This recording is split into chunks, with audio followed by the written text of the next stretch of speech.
Assalamualaikum warahmatullahi wabarakatuh. Salam sejahtera bagi kita semua. Om Swastiastu, Namo Buddhaya. Baik, di sini kami dari kelompok 4 akan menjelaskan sedikit dari materi yang kami pelajari, yaitu patofisiologi kanker paru. Baik, sebelumnya perkenalkan kami dari kelompok 4, yaitu saya sendiri Yunikaya Putri dengan NIM 19120139. Yang kedua ada Ananda Dwi Antika dengan NIM 19120154. Yang ketiga ada Syahraini dengan NIM 19120155. Dan yang terakhir ada Mario Eko dengan NIM 19120156. Kami dari kelas patofisiologi 03. Baik, saat ini kita akan masuk dalam materi yang pertama, yaitu pengertian. Kanker paru-paru adalah kanker yang terbentuk di paru-paru. Kanker paru-paru adalah suatu kondisi di mana sel-sel tumbuh secara tidak terkendali di dalam organ paru-paru. Organ ini berfungsi untuk menyebarkan oksigen ke dalam darah saat menghirup nafas dan membuang karbon dioksida saat menghela nafas. Kanker ini merupakan salah satu kanker yang umum terjadi di Indonesia. Secara global, kanker paru-paru merupakan penyebab pertama kematian akibat kanker pada pria dan menyebabkan kedua kematian akibat kanker pada wanita. Meski sering terjadi pada perokok, kanker paru-paru juga bisa terjadi pada orang yang bukan perokok. Pada orang bukan perokok, kanker paru-paru terjadi akibat sering terpapar asap rokok dari orang lain atau menjadi perokok pasif, atau paparan zat kimia di lingkungan kerja.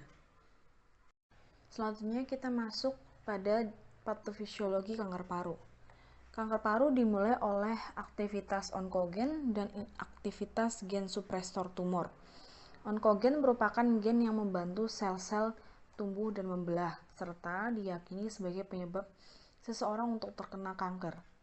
Protoonkogen berubah menjadi onkogen jika terpapar karsinogen yang spesifik. Sedangkan inaktivasi gen supresor tumor disebabkan oleh rusaknya kromosom sehingga dapat menghilangkan keberagaman heterozigot. Zat karsinogen merupakan zat yang merusak jaringan tubuh yang apabila mengenai sel neuroendokrin menyebabkan pembentukan small cell lung cancer, dan apabila mengenai sel epitel menyebabkan pembentukan non-small cell lung center. Jenis kanker paru yaitu kanker paru-paru non-small cell, yaitu kanker paru-paru jenis ini merupakan yang paling sering terjadi, yaitu sekitar 87% dari seluruh kasus kanker paru-paru.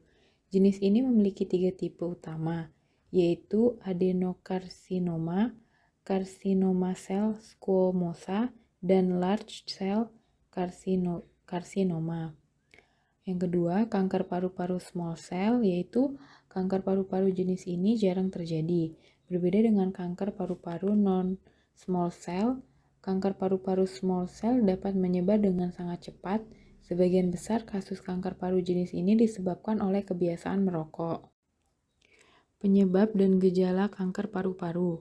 Kanker paru-paru seringkali tidak menimbulkan gejala pada tahap awal. Gejala baru muncul ketika kanker sudah cukup besar atau telah menyebar ke jaringan dan organ sekitar. Ciri-ciri kanker paru-paru yaitu yang pertama, batuk kronis, batuk darah, sesak napas, dan nyeri di dada. Faktor resiko kanker paru. Beberapa faktor resiko yang dapat meningkatkan potensi seseorang mengalami kanker paru yaitu seperti pasien dengan usia lebih dari 50 tahun, riwayat merokok lebih dari 20 tahun, serta adanya minimal 1 faktor resiko lainnya. Nah, untuk beberapa faktor resiko lainnya yaitu seperti terkena pancaran radiasi, kemudian paparan okupasi terhadap bahan kimia karsinogenik, serta memiliki riwayat kanker pada pasien maupun keluarga pasien, dan adanya riwayat penyakit paru seperti PPOK atau fibrosis paru. Tanda dan gejala kanker paru. Untuk mengetahui apakah seseorang mengalami kanker paru dapat dilihat dari tanda dan gejala yang ditimbulkannya.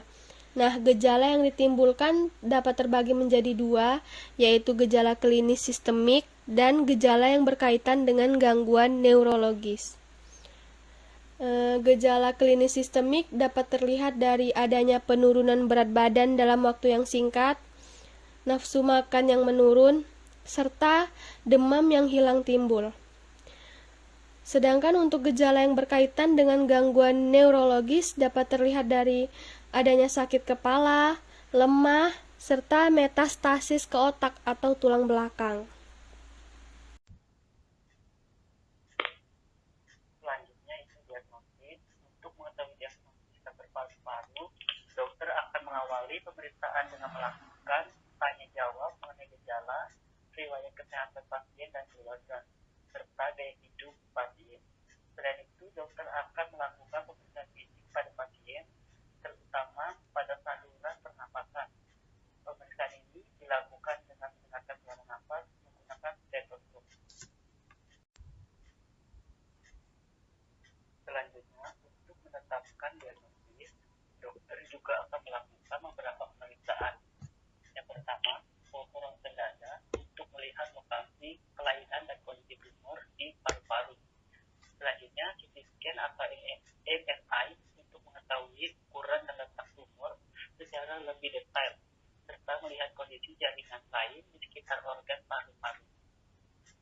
Selanjutnya, biopsi paru-paru untuk mendeteksi jenis kanker dengan memeriksa sampel jaringan paru menggunakan selang kecil yang atau disebut bronkoskopi, atau dengan jarum halus ditusukkan melalui dada. Selanjutnya itu PET scan untuk mengetahui penyebaran stadium kanker paru-paru. Selain pemeriksaan untuk mengetahui keberadaan kanker, dokter juga akan melakukan pemeriksaan untuk mengetahui penyebab atau penyakit lain yang menyertai kanker paru-paru. Pemeriksaan tersebut antara lain, yang pertama tes darah untuk menilai fungsi organ lain yang dapat rusak bila kanker paru-paru sudah menyebar. Kedua, pemeriksaan dahak untuk mendeteksi sel kanker di dalam dahak. Kedua, spirometri untuk menilai fungsi organ paru-paru. Keempat, fluorosintesis untuk mengambil cairan yang menumpuk di instrumen sekaligus mengambil sampel cairan untuk dianalisis di laboratorium. Baik, demikian penjelasan dari kami mengenai patofisiologi kanker paru. Mohon maaf jika ada kesalahan. Kami ucapkan maaf dan terima kasih untuk perhatiannya.